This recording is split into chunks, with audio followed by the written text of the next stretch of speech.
After Prophet Sulaiman, alayhissalam, completed the organization of his kingdom and the construction of the sacred sanctuary in Al-Quds, he did not remain in one place for long. He often traveled across different lands with his magnificent army, observing the affairs of people and spreading the message of worshipping Allah alone. One day, during one of these great journeys, the king set out with his entire army. This army was unlike any other in history. It consisted of humans, jinn, and birds, all moving together in perfect order and discipline. As they traveled, they crossed a vast desert where water was extremely scarce. After a long journey through the burning sands, Prophet Sulaiman, alayhissalam, ordered the army to stop and set up camp so they could rest and perform their prayers. But soon a serious problem appeared. There was no water for the soldiers to drink, and none for them to perform purification before prayer. In the kingdom of Sulaiman, alayhissalam, every creature had a specific role and responsibility. Among the birds in his service was one special bird known as the hudhud. Allah had granted this bird a unique ability.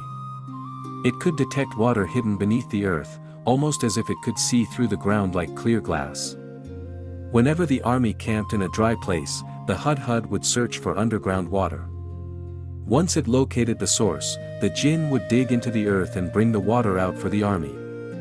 So when the need for water arose, Prophet Sulaiman, alayhissalam, ordered his attendants to summon the hudhud. But when they searched for it, the bird was nowhere to be found. This surprised the Prophet greatly. In his kingdom, no one abandoned their duty without permission. His rule was based on strict discipline and justice. Then Sulaiman, alayhissalam, spoke with a voice filled with authority and firmness. Why do I not see the hudhud? Has it abandoned its duty without permission? If that is the case, I will surely punish it severely, or even slaughter it, unless it brings me a clear and convincing excuse. These words reflected the strength and discipline of his leadership. In his kingdom, even the smallest creature was expected to respect the law. However, it did not take long before the hudhud suddenly appeared, flying in quickly and breathing heavily from its long journey. The bird stood respectfully before Prophet Sulaiman, alayhissalam, yet with confidence, because it carried important news. The hudhud said, "My master, I have discovered something you do not yet know, and I have brought you certain news from the land of Saba." It continued, "I found a woman ruling over that land. She has been given great wealth and power, and she possesses a magnificent throne decorated with gold and precious jewels. But what saddened me most was that I found her and her people prostrating to the sun instead of Allah. Shaitan has made their deeds seem beautiful to them and has led them away from the right path." This report deeply concerned Prophet Sulaiman, alayhissalam. As a prophet who called people to worship Allah alone, he could not ignore a powerful kingdom that was devoted to sun worship. However, he was also wise and just. He did not accept the hudhud's words blindly without investigation. He said, "We will see whether you have spoken the truth or whether you are among the liars." Then Sulaiman, alayhissalam, ordered a letter to be written. He handed the letter to the hudhud and said, "Take this message to them. Deliver it, then step aside and observe how they respond." The letter was short, but it carried great authority. It did not contain arrogance or pride like the messages of worldly kings. The hudhud flew swiftly toward the land of Saba, in what is today Yemen, and arrived at the palace of Queen Bilqis. The bird entered through a window into the queen's private chamber while she was resting. It dropped the letter onto her chest and then flew aside, hiding quietly to observe her reaction. Queen Bilqis woke up startled. When she saw the sealed letter bearing the mark of Sulaiman, alayhissalam, she immediately realized that this was no ordinary matter. She quickly gathered her ministers and military commanders to seek their advice. Looking at them seriously, she said, "My noble advisors, a very important letter has been delivered to me. It is from Sulaiman. It begins in the name of Allah, the most merciful, the most compassionate.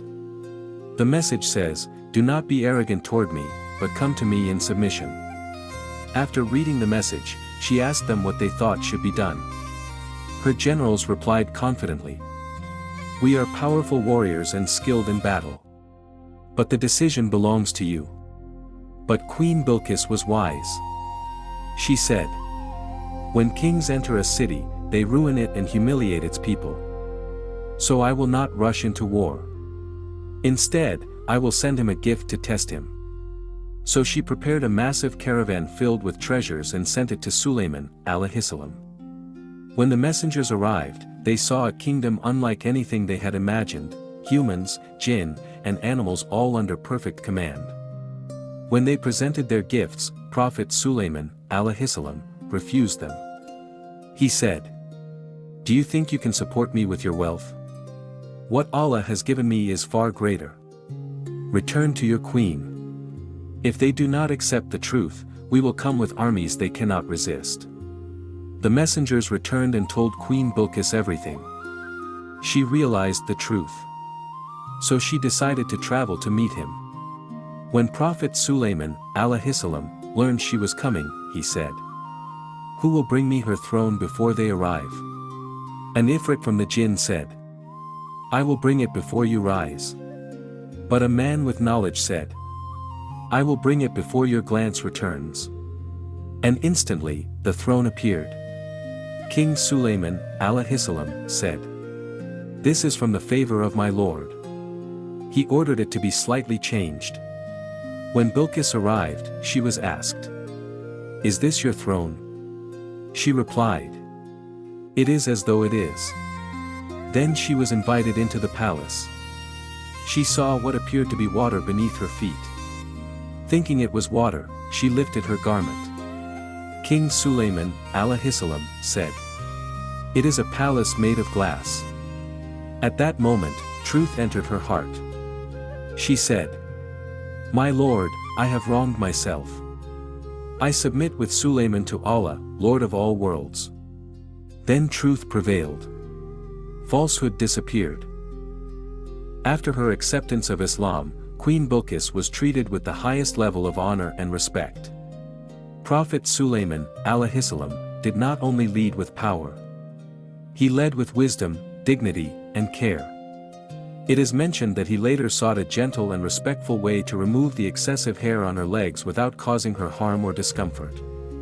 So the jinn prepared a natural substance known as nura, a safe and effective cleansing material used for removing hair. They also constructed a special chamber similar to a warm steam bath. A place of comfort, privacy, and care. There, Queen Bilqis was treated with gentleness. Her skin became smooth, and her dignity was preserved. This was not the behavior of a tyrant king. This was the character of a prophet. This story is not simply about a kingdom. It is not just about power, wealth, or miracles. It is about guidance. A bird carried the message. A letter opened the door. A test revealed the truth. And a queen chose humility over pride. From worshipping the sun to worshipping the creator of the sun. The kingdom of Prophet Sulaiman, alayhissalam, was not great because of its power alone. It was great because it was built upon Tawheed, the worship of Allah alone. And the story of Queen Bilqis teaches us something timeless. No matter how powerful a person becomes, no matter how high they rise, true honor is only found in submitting to Allah.